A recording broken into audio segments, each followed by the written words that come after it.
Voilà, bonjour les amis. Nous allons résoudre clairement cette équation qui semble insoluble. On va tout d'abord envoyer x au second membre qui va changer de signe. On aura donc 2 exposant x égale à 5 moins x. Voilà. Maintenant, nous allons diviser les deux membres par 2 expo x. 2 expo x sur 2 expo x. 5 moins x sur 2 expo x. C'est-à-dire qu'on aura 1 égale, je peux faire monter 2 expo x au numérateur, dans le 2 expo moins x. Lorsqu'un terme passe au numérateur, on prend l'opposé de la puissance. Donc voilà ce que j'ai. Je peux encore écrire autrement. 5 moins x. Je renvoie dans cet ordre ici pour bien voir. Voilà ce que nous avons. 5 moins x fois 2 expo moins x est égal à 1. Alors qu'est-ce que je vais chercher à faire en fait? Je vais chercher à avoir cette valeur-ci ici. J'ai déjà moins x, j'ai moins x. Il me faut 5. Et pour avoir 5 ici, je vais multiplier par 2 expo 5. J'aurai donc, je multiplie par 2 expo 5 les deux membres de l'égalité. Voilà. Ce qui signifie quoi? Ce qui signifie qu'on aura ici 5 moins x, 2 expo, on va additionner moins x plus 5, alors je peux écrire 5 moins x ici. J'ai déjà le même terme ici comme je voulais, vous allez comprendre pourquoi par la suite. Et 2 puissance 5, ça va faire 32. Voilà. Maintenant, je vais faire ici une petite transformation. J'ai 2, je vais remplacer 2 par exponentielle ln de 2. Je n'ai rien changé. 2 peut encore s'écrire exponentielle ln de 2. Donc tout ceci c'est 2 exposant 5 moins x qui est égal à 32. Je vais faire entrer ça ici. Je vais multiplier ici. Ça c'est la propriété des exposants ou des puissances. Donc ça va faire exposant. Je multiplie ça par ça. Ça va me faire 5 moins x ln de 2. 5 moins x ln de 2 qui est égal à 32. Comme je veux encore avoir le même terme ici et ici. Donc on l'a eu avec 2. Maintenant on va chercher à l'avoir avec exponentielle. La différence ici c'est ln de 2. Donc ici il faut multiplier par ln de 2 pour avoir le même terme ici et ici. Je multiplie donc les deux membres de l'égalité par ln de 2. Ça va me donner ici 5 moins x ln de 2 exponentielle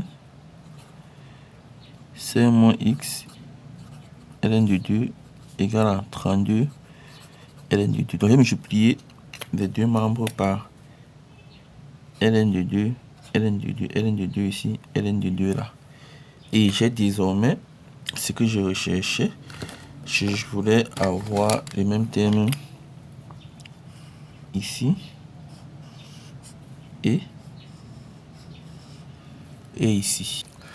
Donc j'écris bien 5 moins x ln de 2 exponentielle 5 moins x ln de 2 est égal à 32 ln de 2. Ça c'est un résultat à mi-parcours. C'est pas terminé. On continue.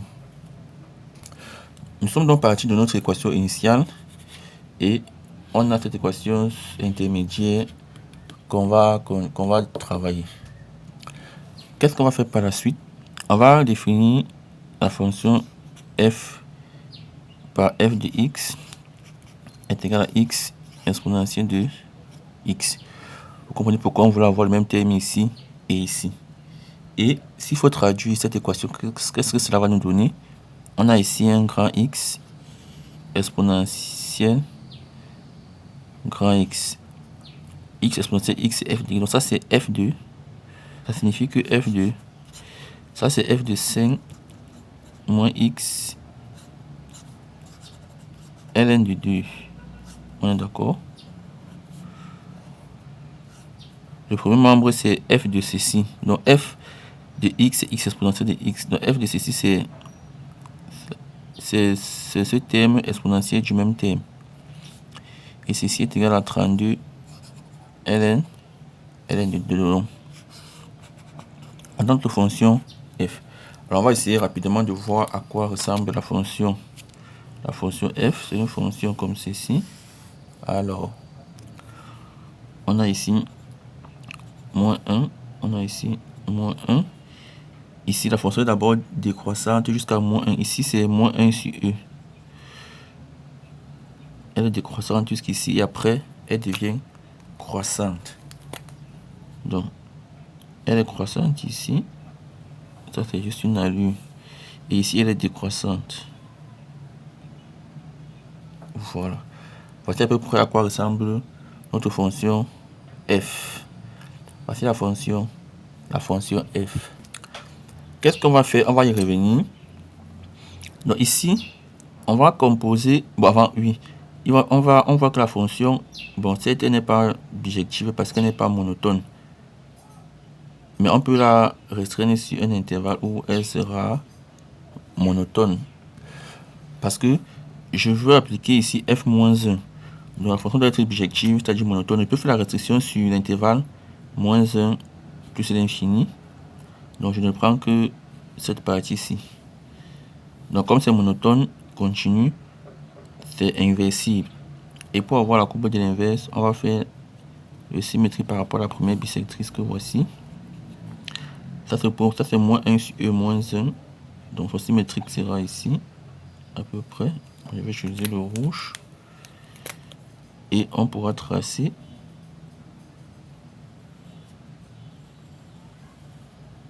voilà.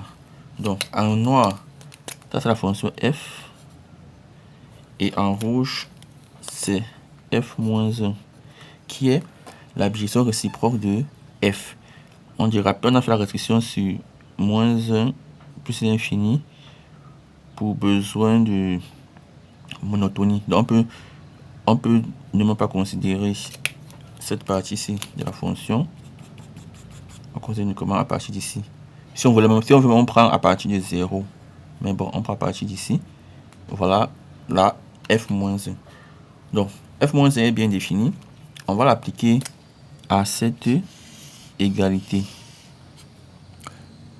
On va appliquer f-1.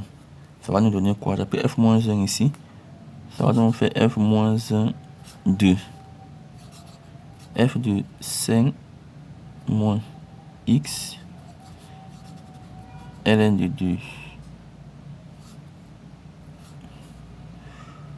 Voilà, qui est égal à... Est-ce qu'il y a encore une parenthèse?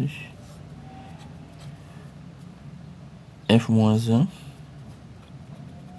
de 32 ln de 2. Donc je viens ici, j'applique f-1, f-1, f-1, f-1. J'ai donc f de f-1, ça fait l'identité. Donc f1, f-1, ça donne encore l'identité. Donc j'ai encore ici 5 moins x ln de 2 qui est égal à f-1 de 32 ln de 2. Très bien.